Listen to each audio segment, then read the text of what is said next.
Assalamualaikum warahmatullahi wabarakatuh. Waalaikumsalam warahmatullahi wabarakatuh. Saya udah dengar suara salam dari beliau aja agak sedikit deg-degan ini. Jadi pemirsa Belitung Televisi, alhamdulillah hari ini telah hadir bersama dengan kita Ketua Kepala BNK Kabupaten Belitung, Bapak Nasruddin, SAG, MPPD. Karena beliau ini nanti akan banyak cerita lah tentang kita, tentang seputar narkoba dalam pandangan Islam. Tapi yang pastinya juga kita harus tahu bahwa narkoba itu boleh kok, serius. Jadi bolehnya itu kita harus tahu bolehnya itu seperti apa kok narkoba ini gitu boleh. Saya juga penasaran itu kenapa narkoba bisa boleh. Bisa juga kan nanti untuk buka puasa apa ya, pakai narkoba, misalnya nasi goreng rawon, gulai kambing, narkoba. Pokoknya ini tentang bahasan kita narkoba kali ini yang mungkin jarang sekali orang terlalu memperhatikan, tapi sebenarnya narkoba ini adalah bagian yang paling mempengaruhi juga dalam hidup kita. Baik Pak, boleh langsung Pak dibuka maskernya. Ini udah salah satu nikmat Allah juga ya Pak ya, bisa bernapas dengan nyaman ini. Pak Nasruddin sehat? Ya, alhamdulillah. Pak, ini bicara tentang narkoba ini. Ini beneran narkoba itu beneran boleh? Ya. Sebelum lebih jauh ini Pak Bang Laili Hayat, kita bicara boleh enggaknya narkoba ini, yang menarik kita harus tahu dulu lah singkatannya. Iya, benar. Selama ini mungkin perlu diperjelas bahwa narkoba itu adalah kepanjangan dari narkotika, psikotropika, dan bahan atau zat adiktif berbahaya lain. Jadi dengan kata lain bahwa narkoba memang ada 3 macam. Pertama narkotika itu sendiri, kedua psikotropika, dan yang ketiga adalah bahan atau zat adiktif. Nah, baru ketika kita ingin menjawab apakah boleh atau tidak, pada dasarnya kan yang diproblemkan narkoba itu adalah drug abuse, penyalahgunaan. Sepanjang narkoba itu bukan dalam konteks penyalahgunaan, tentu boleh dong. Contoh, misalnya narkoba untuk kepentingan medis, pengobatan dalam dunia kedokteran, tentu seirama dengan perkembangan zaman menuntut itu bukan untuk penyalahgunaan, tapi untuk kepentingan medis boleh. Yang kedua adalah kepentingan ilmu pengetahuan dan teknologi, misalnya untuk penelitian. Nah, sehingga contoh yang paling sederhana kratom. Nah, kita punya waktu sampai 2024.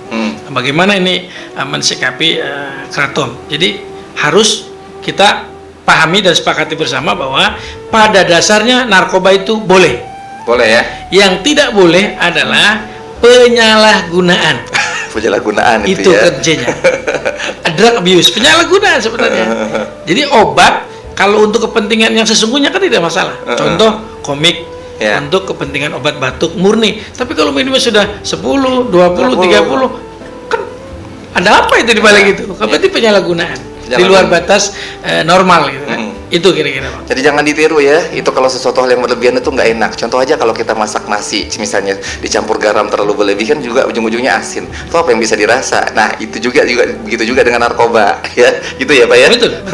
Pak ini ini program acara kita ini kan Bekidas, berita kita dahsyat. Nah jadi Bekidas itu kalau bahasa Belitung itu bagus lah insya Allah artinya. Jadi nah di program session Ramadan ini memang tema-tema itu fluktuatif, bercampur-campur lah salah satunya. Dan salah satunya ini adalah karena bahasan Islam itu tidak cukup hanya dalam satu segmen, satu pandangan saja. Nah ini tentang narkoba, yang kan itu kan boleh tuh. Nah ini masyarakat kita ini kan banyak yang belum tahu jenis-jenis narkoba itu seperti apa, ada yang bentuknya seperti apa. Bisa nggak Bapak jelaskan itu bahayanya tuh, sampai kandungan bahayanya itu seperti apa Pak?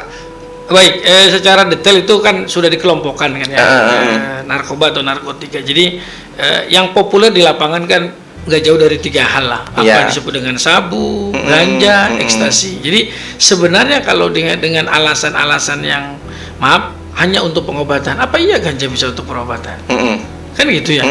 Untuk lebih menambah daya vitalitas, bukankah suplemen-suplemen lain juga yang dibenarkan oleh regulasi boleh gitu ya. Kenapa harus menjadikan narkoba sebagai pelarian? Itu jadi narkoba yang pada umum hanya memang belakangan di Belitung ini kan muncul bagaimana orang tidak terjerat pada narkotika, maka dia carinya adalah di luar narkotika. Kalau Undang-Undang 35 2009 tentang narkotika pasti wilayahnya itu, sehingga kecenderungannya sekarang anak-anak kita, anak-anak muda, contoh yang paling gampang menyalahgunakan apa obat batuk disebut komik gitu. Kan nggak kena pakai undang-undang narkotika tidak. Jadi kalau untuk anak mudanya lebih harus berhati-hati. Ya karena kan kita fahami bersama bahwa masa remaja anak-anak kita kan masih berada masa transisi. Perubahan pasca dia memasuki lepas dari masa kanak-kanak tapi juga belum memasuki dunia kedewasaan. Karena ini masa transisi kan biasanya gampang berubah dengan meniru dan sebagainya, sehingga kalau tidak karena sakit, kenapa harus mengkonsumsi obat yang di luar? Kalau sakit kan ada dokter yang merekomendasikan hasil diagnosisnya. Jadi menurut saya ada di remaja, generasi muda kita, calon-calon pemimpin masa depan di Kabupaten Belitung agak berhati-hatilah dalam bergaul. Bukan tidak boleh bergaul, boleh bergaul, yang penting tetap dalam semangat hidup sehat tanpa narkoba. Gitu. Dan jauhi juga teman-teman yang akan mengarahkan ke situ ya. Jadi kan komunitas itu sangat menentukan pada pribadinya. Ya. Jadi istilah umumnya adalah bahwa komunal itu bisa menentukan individual. Komunal bisa menentukan individual. Itu kan teorinya Agus Comte gitu kan. Jadi kalau orang itu pribadi itu bisa dipengaruhi, dibentuk oleh lingkungan. Jadi dengan siapa kita bergaul? Kalau bergaul dengan orang-orang baik, jauh dari narkoba, ya dia akan memiliki dampak positif.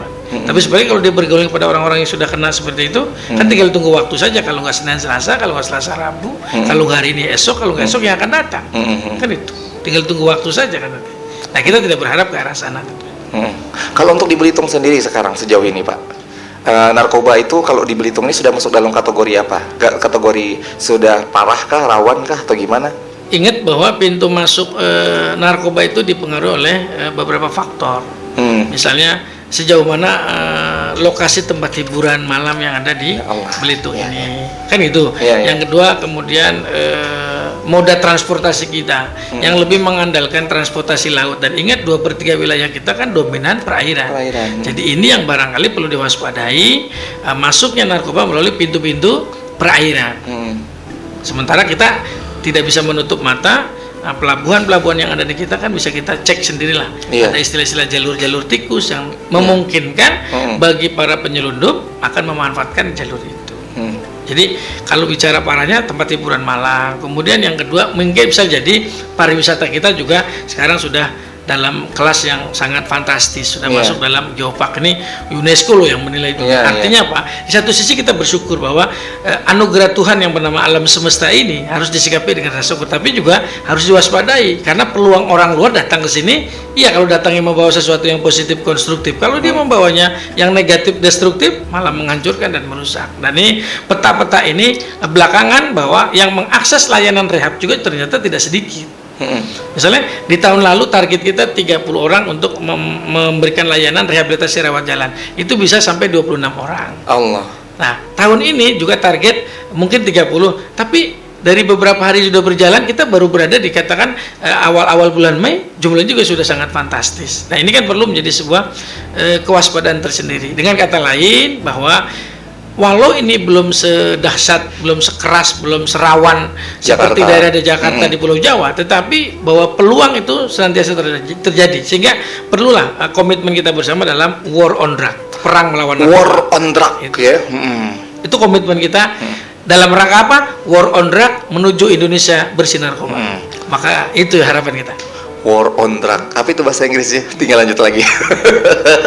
Jadi tentang perang yang harus kita lakukan sesungguhnya itu memang dari berbagai macam lini ya Pak ya. Harus ada edukasinya juga dari mulai anak-anak, gede, maksudnya anak-anak, remaja, lintas umur, lintas kelompok, lintas jenis kelamin dan sebagainya.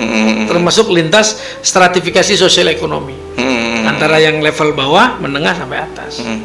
Karena kan ujung-ujungnya orang kan karena ada uang, itu kan juga perlu waspada juga. Itu kan jadi pintu masuk juga gitu kan. Ya Allah. Kalau untuk sejauh ini Pak, laporan kepada BNK gitu terhadap mohon maaf sekali lagi masyarakat Belitung yang terkena narkoba itu lumayan nggak Pak kalau untuk saat ini? Tadi saya katakan bahwa di tahun 2020 dari 30 target layanan rehab itu tercapai 26 orang. Ya, yang sembuhnya maksudnya. Ya kan, artinya bahwa angka ini kan juga cukup lumayan serius ya Allah. Untuk Kabupaten Belitung. Target tahun ini juga 30.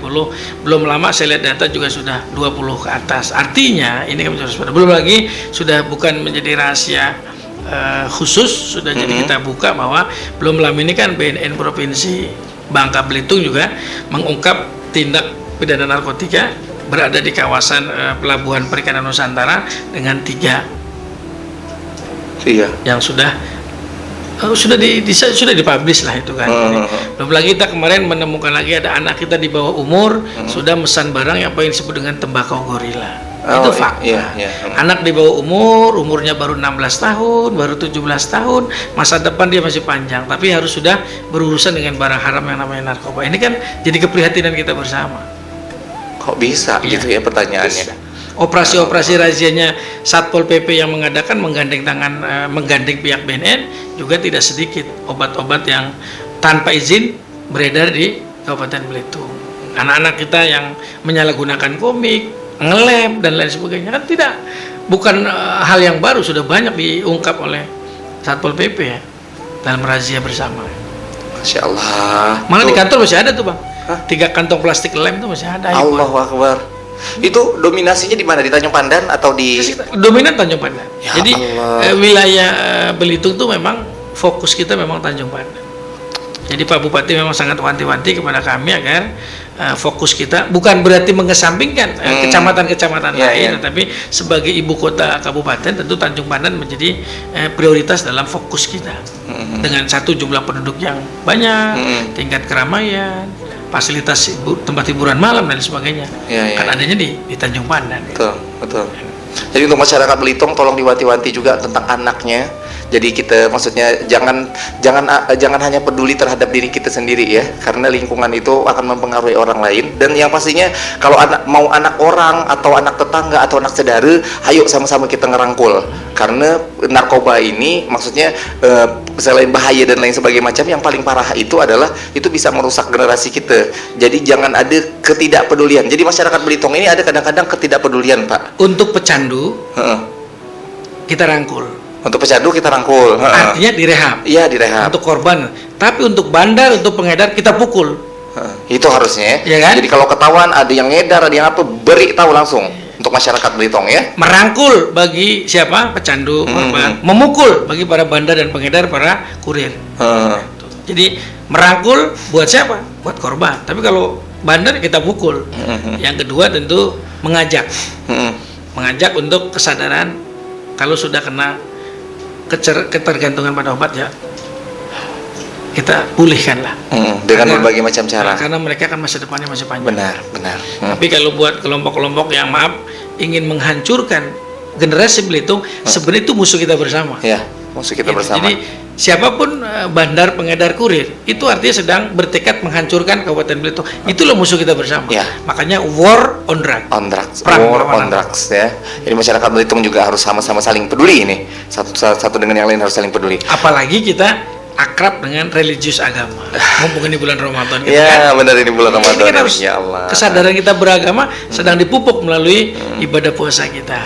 Ya, tapi kalau yang kami nilai juga dari masyarakat Belitung, alhamdulillah untuk care satu dengan yang lain tuh masya Allah masih gitu bagus. Pak, masih bagus, alhamdulillah. Cuman ada yang memang kadang-kadang itu di bagian-bagian kota yang memang bisa kita survei lah ya, menurut bagian dari teman-teman kita yang misalnya aktivis gitu, mereka melihat bahwa tempat ini tuh jarang sekali sama sekali penduduknya satu dengan yang lainnya itu peduli, malahan tokoh agamanya kadang-kadang mendiamkan. Nah, tapi ada yang sebagiannya enggak gitu Pak. Nah, berdasarkan data Bang, jangan salah bahwa ada 193 kurang lebih warga binaan LP kita ya, lapas yang ada di Cerucuk. Iya. Dari 183, 42 itu kasus narkoba. La haula wala quwata illa billah. Ya, sekali lagi bahwa dari 193 warga binaan, bisa narapidana ataupun tahanan, 42-nya adalah kasus narkotika atau kita sebut dengan sustik, kasus narkotika.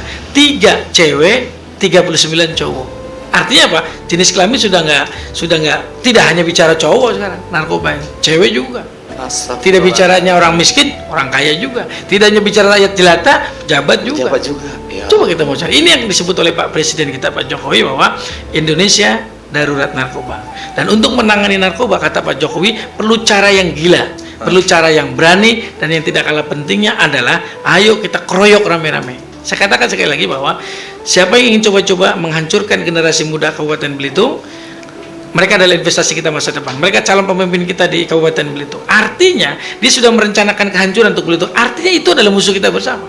Suka tidak suka, ayo kita perangi bersama-sama. Tokoh agama, tokoh masyarakat, semuanya saja tokoh generasi muda. Tolong sekali lagi, ayo war on drugs, perang melawan narkoba. Perang melawan narkoba. Nah, ini ada pertanyaan yang menarik juga ini Pak. Kalau tentang masalah narkoba, kita harus perang melawan narkoba juga kan. Nah, ini kan untuk edukasi terhadap anak-anak, remaja. Nah, itu kan.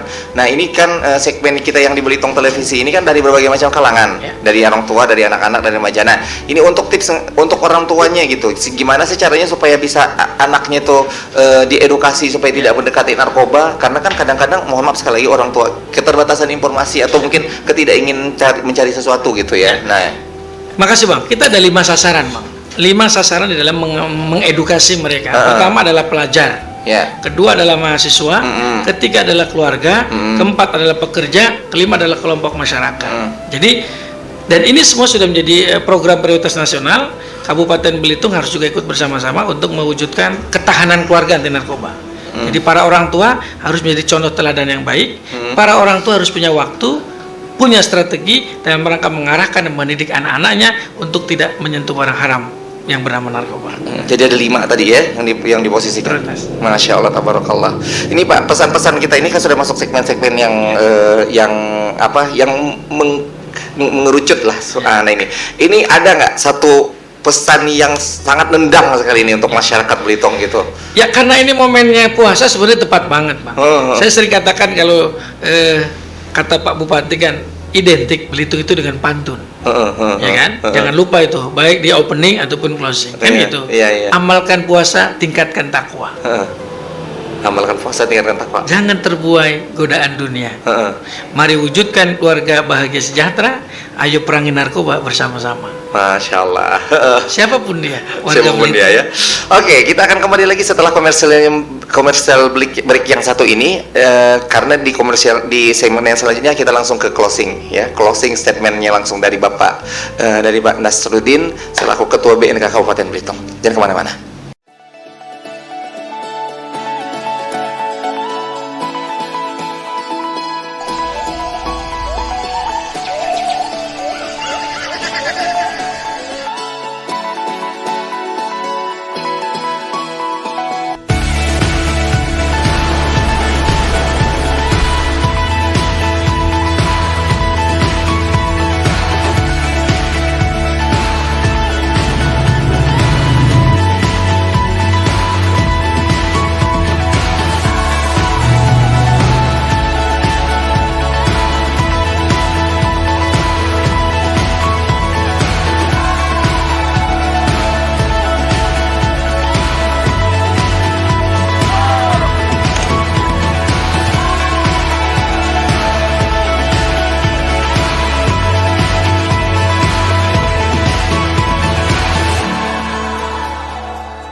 Kidas kembali lagi di program spesial Ramadan Berita Kita Dahsyat bersama dengan Pak Nasruddin SAG MPPD. Dan Pak, ini sudah masuk segmen akhir. Sebenarnya panjang sekali pembahasan kita juga yang ingin kita sampaikan kan, yang ingin kita tahu maksudnya tentang narkoba ini. Jadi narkoba itu boleh asal, nah itu ya masyarakat, narkoba itu boleh asal. Nah, ini yang di segmen terakhir ini nasihatnya untuk masyarakat Belitung, Pak. Ya, baik. Kita sudah sepakat bahwa perang melawan narkoba itu untuk menuju Indonesia bersih narkoba. Sering dengan bahasa-bahasa salam bahagia tanpa narkoba, salam sehat tanpa narkoba. Itu karenanya ayo bersama-sama remaja-remaja kita, generasi muda kita, para tokoh agama, tokoh masyarakat, tokoh keluarga. Satu, mumpung ini bulan Ramadan, dekatkan mereka dengan agama. Ya, karena kalau anak-anak kita, remaja kita dekat dengan agama, sepertinya tidak ada ruang dan waktu untuk berpikir mencoba-coba barang haram narkoba. Betul. Itu yang pertama. Yang kedua, biasakan dia dengan pola hidup sehat tanpa narkoba.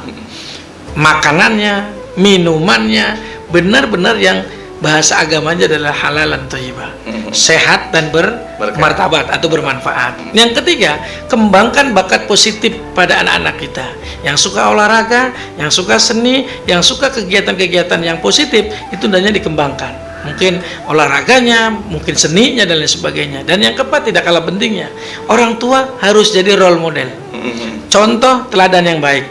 Betapapun instruksi kita tanpa dibarengi dengan percontohan yang nyata, maka dia sedang bermimpi untuk menuju sukses dan bahagia. Saya pikir itu, bahwa semua harus hadir, semua harus memberi peran, bahwa jangan ada ruang dan waktu sedikit pun untuk anak-anak kita mendekati, apalagi mencoba barang haram yang bernama narkoba. Jadi kita perangi narkoba bersama-sama, dan itulah segmen terakhir kita, dan mudah-mudahan berkesan bagi masyarakat Belitung, dan yakinkan, ayo sekali lagi kita sama-sama jaga, benar Pak ya.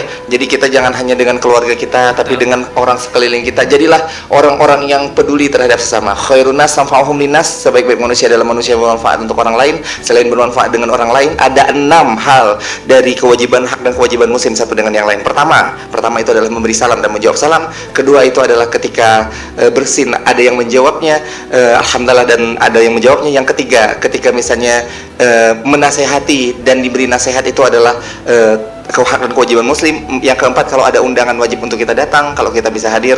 Yang kelima, kalau ada yang sakit wajib untuk kita takziah atau kita kunjungi. Yang keenam, kalau ada yang meninggal wajib untuk kita hadiri.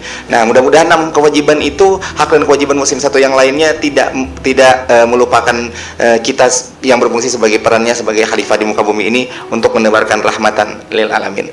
Kami pamit undur diri. Wassalamualaikum warahmatullahi wabarakatuh.